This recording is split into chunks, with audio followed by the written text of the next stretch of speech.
Psalm chapter 90, verse 10 reads this: "The years of our life are 70, or even by reason of strength 80, yet their span is but toil and trouble. They are soon gone and we fly away." 70 to 80 years. The guy who wrote that psalm is Moses, and Moses lived 120 years. But Moses, like everyone else, eventually met his end. This is the inevitable thing that all of us eventually have to face, right? We don't like to think about it, but we all have to think about it at some point. And if we're smart, we'll think about it a lot, and we'll realize that life is fleeting, which raises an issue, because now we have to answer the question, how can I make the most of the few days that I'm granted here on earth? And more importantly, how do I finish well? Because the sad thing is, there's a lot of people who make a whole lot of their life on earth, but they do not finish well. And that's not just non-Christians I'm talking about. Unfortunately, it seems like every day I hear about a new Christian minister who does not finish well. Just this last Sunday, we got out of church. I pulled out my phone. I went on Instagram, and the first post I saw was the letter of resignation from a pastor that I highly respected and who had had a huge impact on me. And he was forced to resign because of marital infidelity. And this is a guy who I had high respect for. And this tells us that it's one thing to run the race, it's another thing to finish well. It's one thing to fight the fights, it's another thing to fight the good fight. So we need to figure out how exactly we're supposed to do this. How do we finish well? And fortunately for us, that's what the whole book of 2 Timothy is about. And we have been in this book for many months now, and we're slowly but surely reaching the end. But the sad thing is that also means that as we reach the end of this book, we are also stepping closer and closer to the end of Paul's own journey. But there's a silver lining to this, because as Paul reaches closer to the end of his journey, he begins to reflect more on his journey and share little nuggets of truth that he has gathered along the way. And so last week, we got to see the words of advice that Paul gave to Timothy, the person he's writing to, on how Timothy could finish well. And really, the long story, like just the rub of it, was preach the word and fulfill your ministry, right? That was really the main thing that Paul emphasized to Timothy. But what we're going to see in the verses we're covering today, we're only covering 3 verses, but these are probably the emotional climax of the entire book of 2 Timothy. And what Paul's going to do here is he's actually going to turn from Timothy, and he's going to begin reflecting on his own life. And he's going to examine himself, and he's going to reflect how he assesses his own walk with God. That being said, these 3 verses are the culmination of 3 decades, nearly 3 decades of faithful Christian ministry. Ever since that road to Damascus, all the way to this moment, this is how Paul looks at his life. And just in these words, if you've read all of Paul's other letters, you will see that these words that he shares here are dripping with Pauline theology. You can tell this is the same guy who wrote 1 Corinthians, the same guy who wrote Philippians. And you can also feel the emotion in these words more than probably any other words that Paul wrote. This is what he says: "For I am already being poured out as a drink offering, and the time of my departure has come. I have fought the good fight. I have finished the race. I have kept the faith. Henceforth there is laid up for me the crown of righteousness, which the Lord, the righteous judge, will award to me on that day, and not only to me, but also to all who have loved his appearing." God, guide us as we go into your word tonight.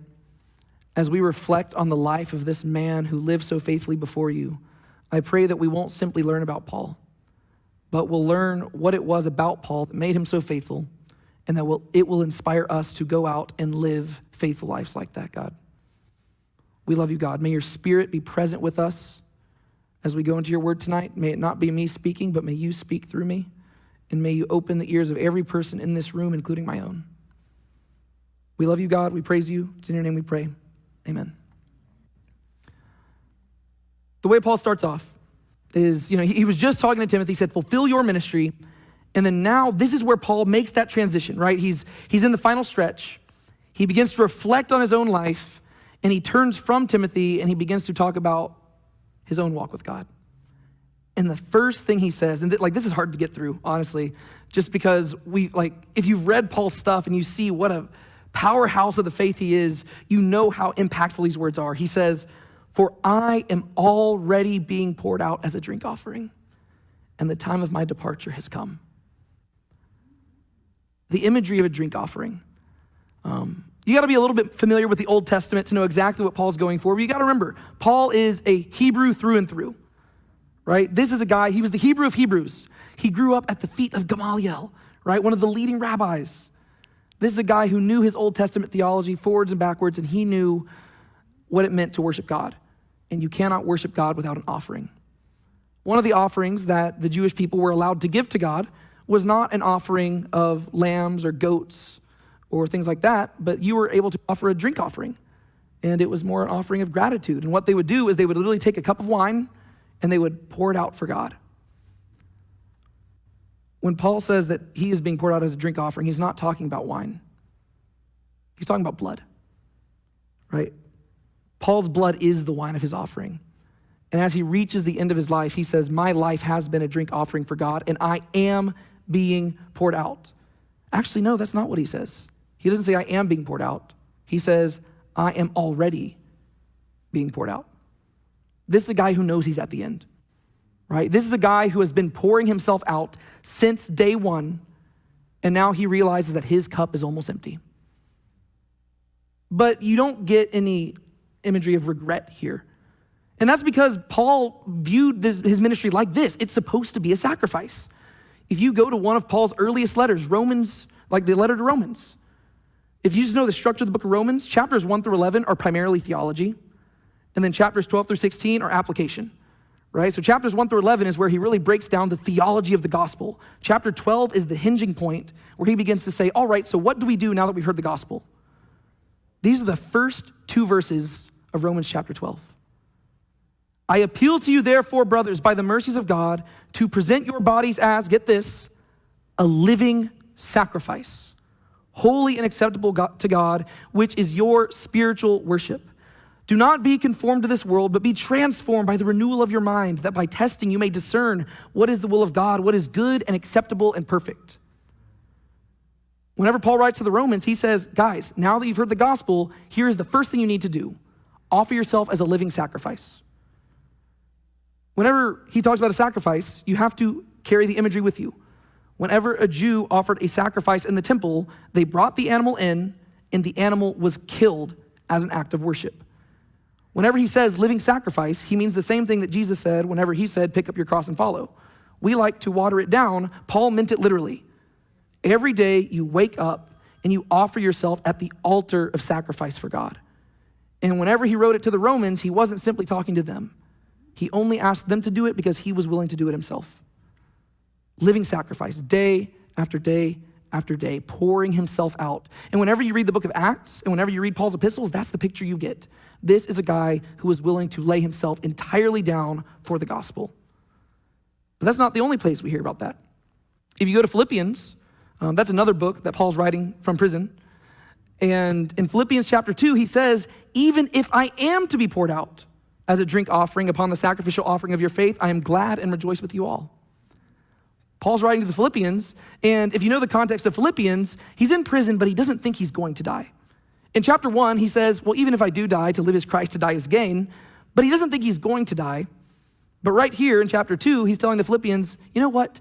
Even if I am to be poured out, I have no regrets. I rejoice with you. I would love to die for Jesus. Even if I am to be. Well, in 2 Timothy, Paul is not saying, even if I am to be poured out. In 2 Timothy, right here, as Paul is beginning to close his letter, he says, I am already being poured out. The thing that he told the Romans to do, and the thing that he said he was willing to do, he is now doing. And he realizes that he is almost empty. He is almost out of blood. David in the Psalms talked about his cup overflowing because of all God had given him. And I think Paul had that same perspective. God had given him so much that he had no choice but to pour out his own cup for God. Right? He was so overflowing that he couldn't help but just pour it all out in return. Right? The cup that was overflowing is the cup that he poured out as a drink offering for God. For I am already being poured out as a drink offering, and the time of my departure has come. I love that word departure. He doesn't say the time of my death. He doesn't even say the time of my noble sacrifice. The time of my departure. It's almost like Paul's getting ready to catch a flight. He's like, oh, it's time to go. Sorry, I can't miss my flight. Paul doesn't view himself as turning into just this disembodied soul, departing to the ethereal wastelands of eternity. This is a guy who views himself as a pilgrim traveling through. And he says, all right, I have lived in this tent long enough. It's time to depart into the eternal abode where I get to be with my Jesus. What we see with Paul is that as he is departing this life, he's actually entering into something he's been longing for a really long time. Back in Philippians, I'll remind you, he said, to live is Christ, to die is gain. He made it clear how he viewed death. He says, you know what? Like, honestly, in my heart of hearts, I want to depart and be with God. But I know that God's not done with me yet, and so I kind of also feel the need to stay here and serve y'all. And so I guess I'll stay. But Paul's heart, ever since Philippians, had been aching to be with God. That's what he wanted to do. And so now here he is, he's being poured out, and he says, the time of my departure has come. And in this way, he kind of sounds like Jesus again, because if you remember at the Last Supper, when Jesus was getting the disciples together, he says, hey guys, I'm gonna be leaving. And the disciples start freaking out because they were like, we did not prepare for this. We thought you were gonna be here forever. We thought you were going to establish a kingdom. What do you mean you're leaving? And Jesus says, guys, you're missing the point. If you knew what I was saying, you would rejoice with me because I'm departing to be with the Father. Why, don't let your hearts be troubled. I'm going to prepare a place for you. Jesus is like, I'm not sad about this. I know that it's scary for y'all because y'all won't have me anymore, but I get to go be with the Father. And now Paul's saying, I get to go be with the Father and the Son.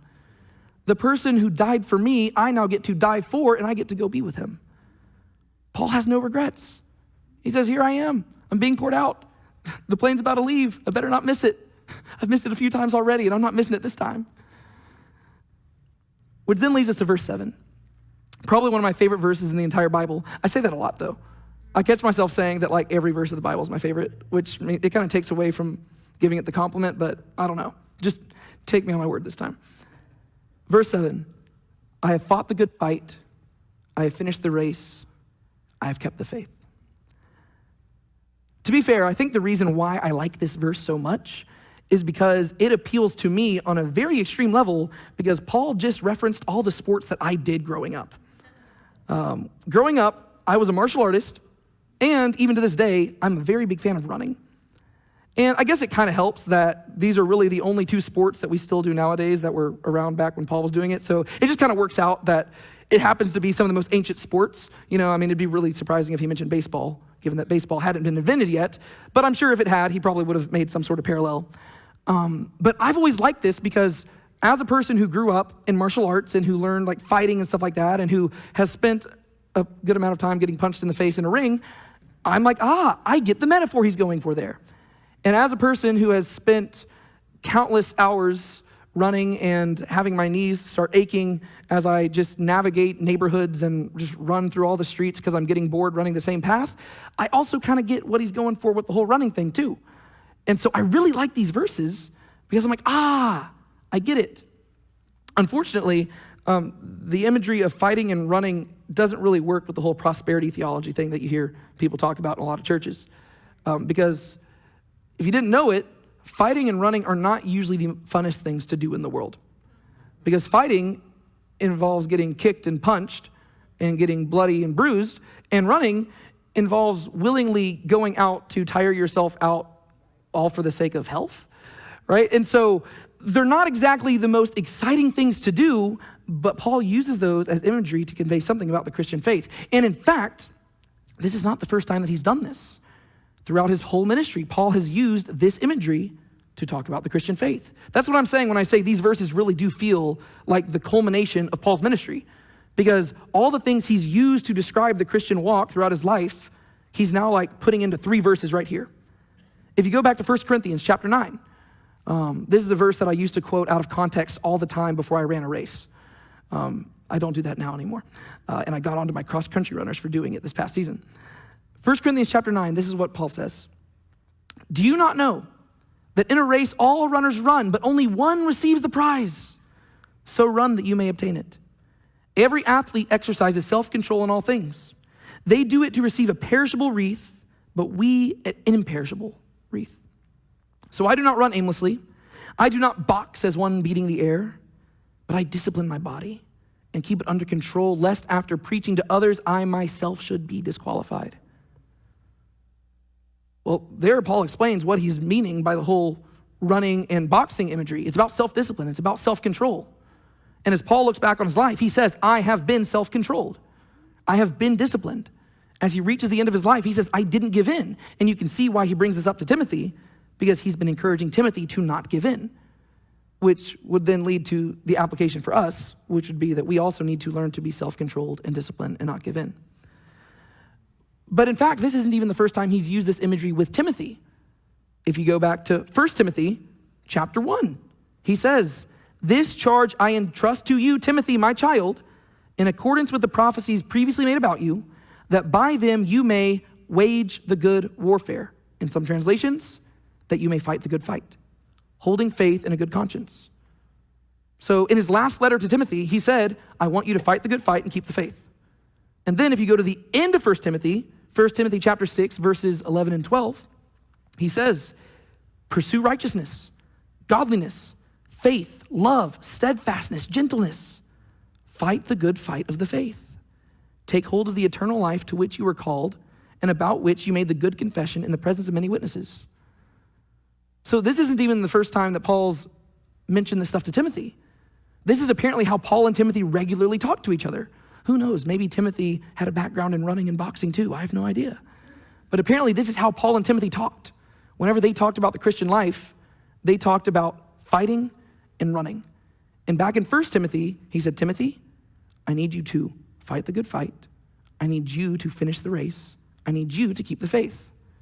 And now, as he wraps up his last letter to Timothy, he says, hey, Timothy, I did it. I beat you to it. You're still running the race, but here I am. I'm at the end. I fought the good fight. I finished the race. I kept the faith. So let's walk through those. I fought the good fight. This is where I get to tell you some little fun backstories about things that I learned through all these different experiences. Fighting is not fun. It just really isn't. I did martial arts from when I was about 5 years old till about 17, really. So since I was in elementary school all the way through high school, right? I did martial arts all throughout all that time, and I did all sorts of stuff. But probably the most difficult martial arts stuff that I did was Muay Thai. It's kickboxing with elbows and knees and just stuff that really will just beat you up and make you look horrible, right? And that is tough, right? And I think it's interesting he says he fought the good fight, because it makes you wonder, what is the distinction between a good fight and a bad fight? And he doesn't say that he won the fight. Notice that, right? Because this is a dude who comes out looking pretty beat up and scarred, right? But he says he fought the good fight. And I think the emphasis is on the fact that he made it to the end, right? And just as a story to demonstrate this, whenever I used to train in fighting, my coach, he was from Jordan, and they are a different breed over there. And so he came over here and he was not pulling any punches, literally. If I put my hands down, he'd punch me in the face. It was great. Yeah. And he would train me and he'd be like, all right, we've got a 2-minute round. And then 15 minutes later, he'd be like, all right, 3 more minutes left. And I'm like, wait a second. That does not make sense, right? And he would basically train you and your rounds would be so long and you'd be so tired and you'd be like, dude, give me a break. But then whenever the actual fight came and you got in the ring, you realized why he did it. Because the rounds in the ring were actually a lot shorter, but they felt a lot longer. And so I could do a 15-minute round in training, and then I had to fight a 3-minute round in the ring, and that was terrible. And I realized, that's why he's doing it, right? Because it's about pushing through, and it's about getting to the end. Because guess what? You're not getting out of this thing unscathed, right? You're gonna get punched, you're gonna get kicked, you're gonna get elbowed, you're gonna get kneed. You're not gonna feel good by the end of this. You're gonna be bleeding, you're gonna be sweating. That's why you train so hard. It's because the fight is going to be very, very difficult. And Paul says he fought the good fight. He made it to the end. Yeah, he's got some bruises, he's got some scars, he's got some fun stories. He talks about some of them in 2 Corinthians. But he made it to the end. I fought the good fight. He didn't throw the towel in, right? You remember Rocky IV with Apollo Creed? You know, Rocky wants to throw the towel in, and Apollo says no. Apollo died out there in that match. And if that was a spoiler for you, the movie's been out for like 30 years, so that's on you. The next thing he says is he finished the race. Once again, doesn't say he won the race, but that doesn't mean that wasn't the goal, right? I think if he said he won the race, that would be kind of him boasting, saying, look at me, I'm the best Christian in the world. So he doesn't say that, right? Even though back in 1 Corinthians, he said that you should run in such a way as to win the prize, right? So you should run with the goal of being the best Christian out there, but you shouldn't look at yourself like the best Christian out there, right? The greatest amongst you should be the least, right? But he says, I finished the race, because that's really the whole goal. And to demonstrate this, I'll talk about my racing career, right? Whenever I raced, I didn't just do running, because I've always been a long distance runner. I've never been good at sprinting, right? And the longer and longer I ran, I realized, this is fun, but eventually you just keep running longer and it starts getting boring. Like once you've been running for like 3 hours straight, you're like, what am I doing, And so what I decided to do is I started to spice things up, and I started doing obstacle races, right? So you go run a race, but every now and then on the course, there's an obstacle, right? Oh, look, I have to go over a wall. Oh, look, I have to climb a rope. Oh, look, I have to pick up a spear and throw it into a target. And then I have to crawl under barbed wire and jump over fire. It's actually really exciting, but it's also very taxing.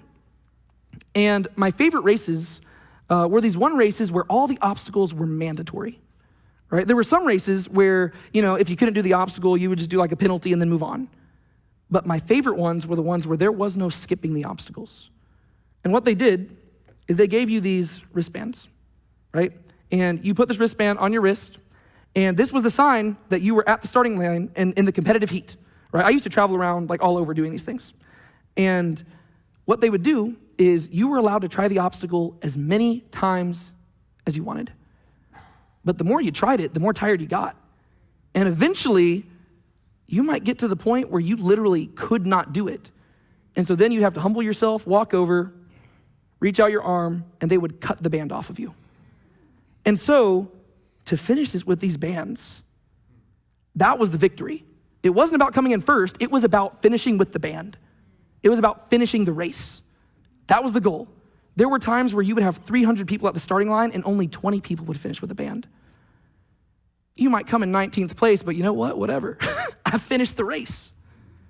Paul's in the same boat here. Because our life isn't just a marathon, and it isn't just a 5K, it is an obstacle race. And you can't just skip the obstacles. You've got to push through them. And Paul has the scars from the barbed wire, and he's been scorched by the fire, and he's gone through all that stuff, but he says, guess what? I finished the race. Which then leads him to the last thing. I've kept the faith. Because that's really how you know that you fought the good fight and finished the race, right? Because that's what he means, right? He's not talking about a literal fight. He's not talking about a literal race. He's talking about the fight for the faith. And he says, I didn't give it up. He says, I have had all these things that have beckoned me to leave.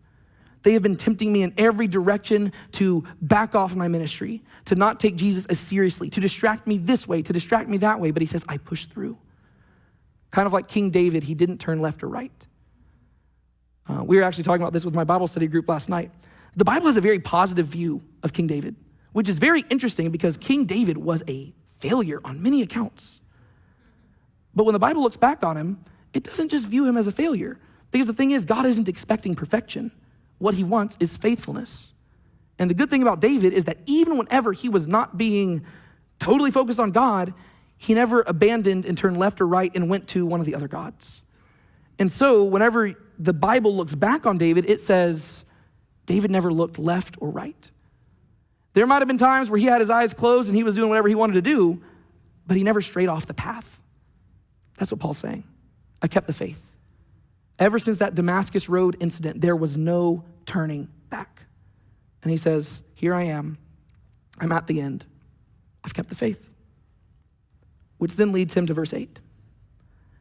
Henceforth, there is laid up for me the crown of righteousness, which the Lord, the righteous judge, will award to me on that day. And not only to me, but also to all who have loved his appearing. Back in 1 Corinthians, he talked about how runners run to receive a perishable crown, the crown that fades. Right here, Paul says, I'm about to go get the crown that doesn't fade. I love those words, for me. Henceforth there is laid up for me the crown of righteousness. I don't think he's saying for me in a boastful way, I get a crown of righteousness, you don't. I think he's saying it in the sense of it's humility. Who am I that I get a crown? Me, Paul, the apostle, who started off persecuting the church, who started off going around boasting in my righteousness. And now here I am being given a crown of righteousness by the truly righteous King. He says, that's what's awaiting for me. That's what's waiting for me on the other side. I'm excited. He says, this life has been hard, and I've gone through it. But Timothy, I've made it.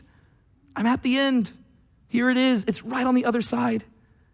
He doesn't know when he's going to die, right? Whenever we finish this next week, what we're going to see is that he's just hoping he gets to see Timothy one more time. He doesn't know if he's going to die tomorrow or the next day or a month from now. He just knows that the time of his departure is coming. And so he's always ready. But he knows it's coming soon. And he's like, man, that crown, it's right there. I'm about to be with Jesus. Henceforth, there is laid up for me the crown of righteousness, which the Lord, the righteous judge. He's given a crown of righteousness by a righteous judge, despite the fact that he himself is not righteous, right? The righteousness is being given to him. I also just love that you can see that as Paul is departing this life, he's looking to the life to come, right? Like, this is a guy who he is just like totally zoned in, focused on what's to come afterwards, right? He's done his ministry, right? He has passed the test. He has done what he was called to do. And now his eyes are set forward and he's like, here it is. It's there. I can see it. Jesus is he's just beyond the veil, right? I'm going to leave this life to be absent from the body, present with the Lord. I'm about to depart. I'm going to be with Jesus. He's going to give me the crown of righteousness. But then he says this, he's going to award me that crown of righteousness on that day. He's talking about Judgment Day, when we all stand before God. But then he clarifies, he's not the only one who gets the crown, right? To go back to 1 Corinthians, he said, all runners run, only one gets the prize, run in such a way as to get the prize. Well, here's the plot twist of the great race of the faith. Everybody who finishes the race gets the prize. But that doesn't take away from it. Like, nowadays we kind of do that whole participation trophy thing. It doesn't take away from it in the same way that participation trophies do nowadays. Because you're not simply participating, you're enduring. Right?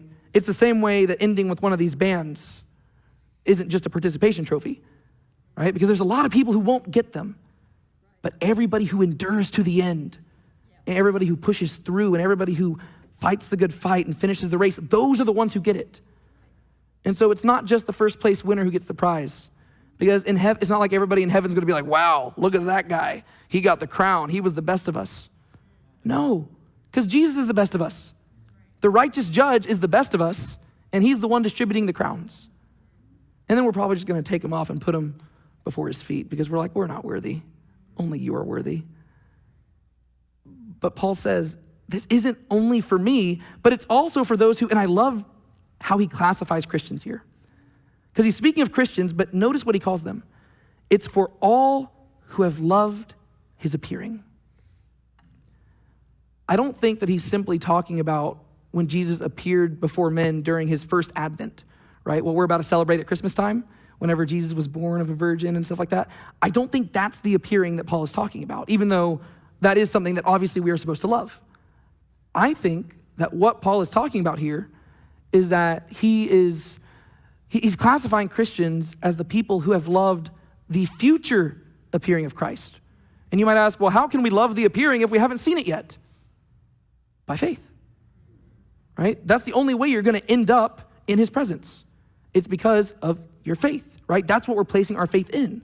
Our faith is in the fact that Jesus came and did something in the past, and he's going to come and do something in the future, right? Every week, every month, whenever we take communion, we proclaim Christ's death until he comes, right? Our faith is not simply looking backwards. Our faith is looking forward. And so he says, it's not just Christians who are getting the award. The phrase that he uses is not Christians. He says, those who have loved his appearing.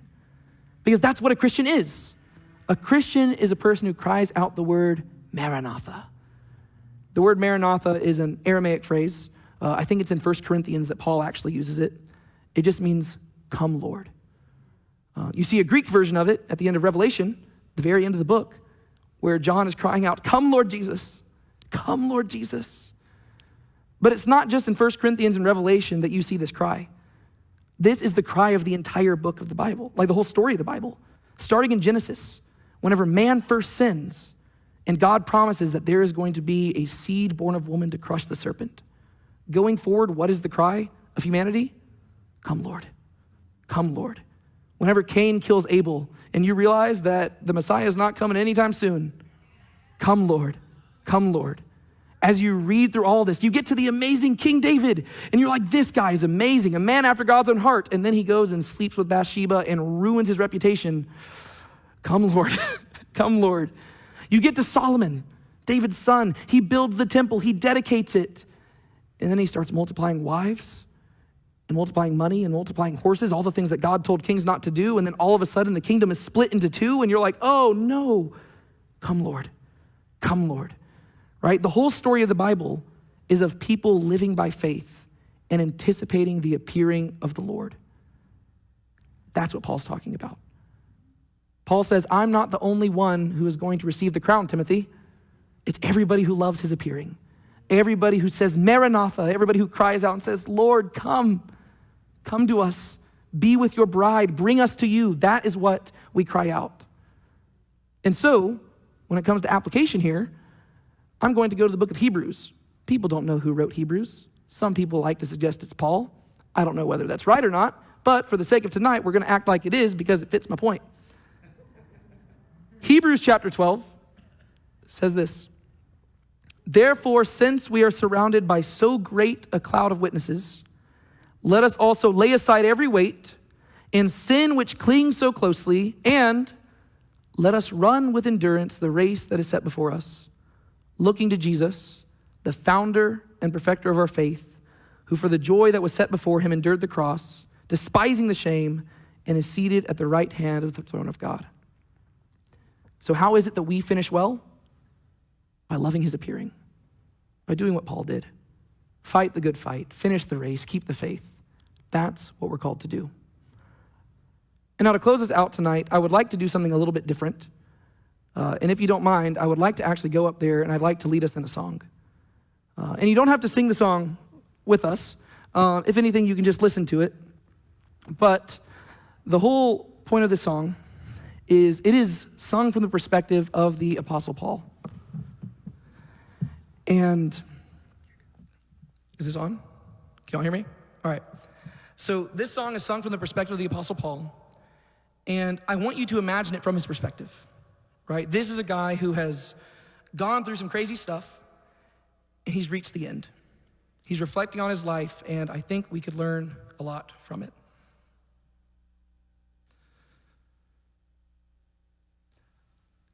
As a boxer who is weary, as the bell rings for the 12th, I shudder, muscles shaking to the bone.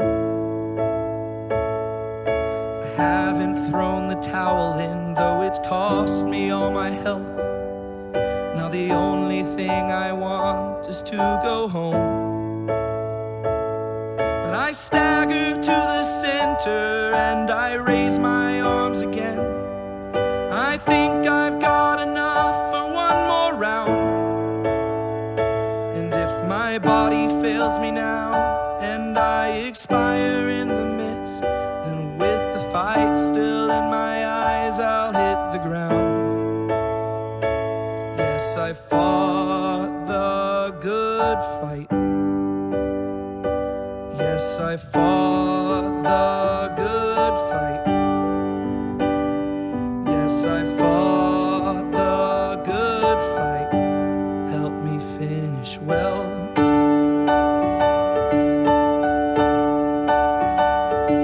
As a runner who is wheezing, as I sprint that final straight, the finish line's at last before my eyes. Just to cross that checkered line, oh, you know I can hardly wait. this time. But my muscles all are screaming, and my heart beats in my chest. It feels I have nothing in my reserve, but I've carried on this far, so I'll give all that I have left, even if I have to crawl across the dirt. Yes, I've run the good race. Yes, I've run the good race. Yes, I've run the good race. Help me finish well.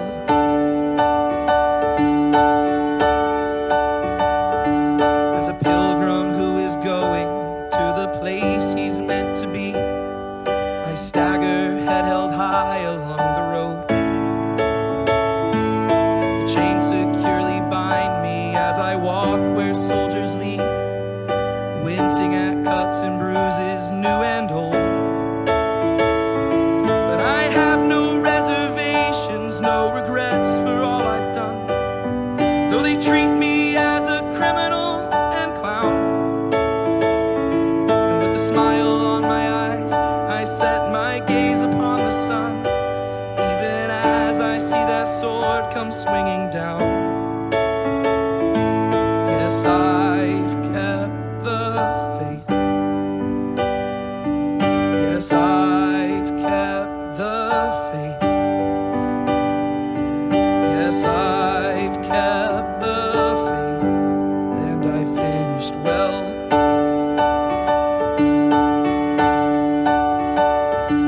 I fought the good fight, I finished the race, I've endured to the end, and I've kept the faith. I've got bruises and teardrops, stitches and scars. I've been poured out like water just to be where you are, and now the time has come for me to be with you. The longing of my heart is coming true. The fulfillment of my hope, the thought of your embrace. I've fought the good fight, I've finished the race, I've kept the faith.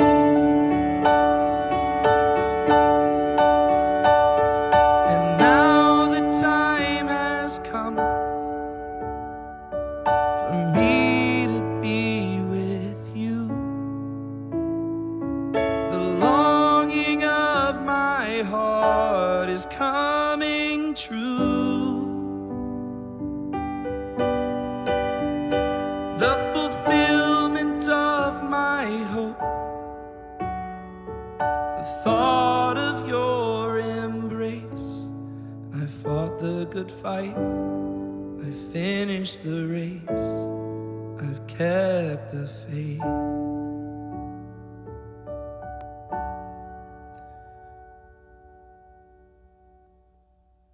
Dear Lord, help us learn from the Apostle Paul. Let these not simply be words on a page, and let us not simply be moved by his testimony, God, but may his testimony encourage us and inspire us to go out and live in the same way he lived. As we depart here tonight, God, may we begin pouring ourselves out as a drink offering, so that by the time we reach the end of the road, we can share in Paul's words, and we can say, I have fought the good fight, I have finished the race, I've kept the faith. We love you, God, and we praise you, and we love your appearing. It's in your name we pray. Amen.